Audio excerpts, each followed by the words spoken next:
Terkadang orang tidak sholat bukan karena dia ingin sengaja-ngaja meninggalkan sholat, tapi karena kadang-kadang tidak tahu bahwa sholat ini fardunya seperti ini, dari nabinya seperti ini, Al-Qur'annya menyebutkan seperti ini, ancamannya bagi yang meninggalkan seperti ini, hukum meyakini tidak wajibnya sholat akan kafir dan seterusnya. Kadang-kadang karena dia tidak tahu. Ketika orang itu imannya dibiarkan sakit, Islamnya dibiarkan sakit, bisa-bisa pada akhirnya nanti imannya mati atau Islamnya mati, na'udzubillahi min dalik. Sehingga bagaimana caranya agar iman dan Islam kita ini tetap sehat, tetap hidup, tetap sehat, dan alhamdulillah nikmat yang sangat besar bahwa kita sekarang dijadikan orang muslim yang beriman kepada Allah Subhanahu wa taala. Ini tanpa mencari. Kadang-kadang ada orang dalam mencari sebuah keimanan kepada Allah, dia harus melakukan riset sampai 10 tahun, 20 tahun, 30 tahun. Untuk hanya sekedar beriman kepada Allah, dia harus mendapatkannya di luar dunia, kadang-kadang di atas bulan. Untuk beriman kepada Allah, kadang-kadang dia harus terusir dari keluarganya karena tidak disetujui oleh ayah dan ibunya. Untuk beriman kepada Allah, kadang-kadang dia harus bercerai dengan istrinya dan ditinggalkan oleh putra dan putrinya. Tetapi kita beriman kepada Allah, tidak ada sesuatu yang menyulitkan kita. Ini perlu disyukuri. Perlu disyukuri dan disadari bahwa ini adalah anugerah yang begitu mudah dan gratis diberikan oleh Allah kepada kita. Keluar dari perut ibu seorang muslimah, tiba-tiba kita menjadi muslim. Tinggal bagaimana kemudian menjaga keimanan itu jangan sampai mati. Karena kalau iman mati itu maka akan sangat bahaya sekali. Bahayanya bukan hanya di dunia, tetapi nanti di akhirat, na'udzubillahi min dalik.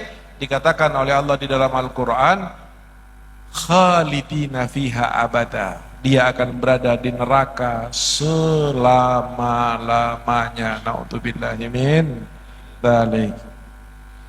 Cara merawatnya bagaimana? Cara merawatnya yang paling efektif pertama adalah dengan ilmu. Dengan apa? Ilmu.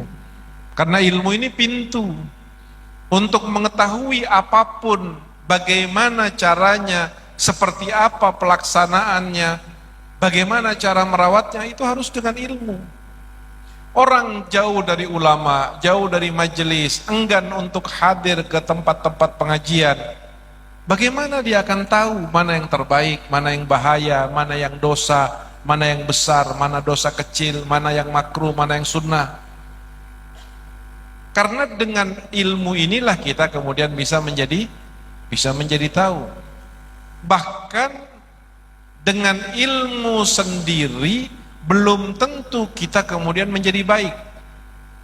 Di dalam kitab yang dikarang oleh Imam Ghazali yang kita baca sekarang ini, ada satu hadis yang disebutkan oleh Rasul SAW yang berbunyi, manizdada ilman, orang siapa yang bertambah ilmunya, tambah tahu, tiap hari tahu, oh ini hukumnya ini begini boleh, ini begini wajib, syaratnya ini dan seterusnya. Walam yazdad hudan, tetapi hidayahnya, petunjuknya tidak bertambah bagi dirinya, lam yazdad minallahi illa bu'da, tidak akan bertambah kedudukan orang ini yang punya ilmu ini dengan Allah kecuali kejauhan. Orang yang punya ilmu saja bisa jauh dari Allah, apalagi orang yang tidak punya ilmu. Orang yang tidak tahu, orang yang mengetahui ilmu saja bisa jauh dari Allah, apalagi orang yang tidak punya ilmu. Terkadang orang tidak sholat bukan karena dia ingin sengaja-ngaja meninggalkan sholat, tapi karena kadang-kadang tidak tahu bahwa sholat ini fardunya seperti ini, dari nabinya seperti ini, Al-Qur'annya menyebutkan seperti ini, ancamannya bagi yang meninggalkan seperti ini, hukum meyakini tidak wajibnya sholat akan kafir dan seterusnya. Kadang-kadang karena dia tidak tahu, maka yang menjadi kewajiban bagi dalam hal ini adalah orang yang tidak tahu mencari tahu, orang yang mengetahui memberitahu, seperti yang ada di majelis seperti sekarang ini. Yang tahu para dewan guru, para kiai, para ulama memberitahu. Yang tidak tahu datang ke sini untuk mencarinya, untuk mendengarkannya. Begitu yang namanya ilmu disampaikan, yang tidak tahu menjadi tahu, maka kemudian disinilah nilai hidupnya iman dan Islam.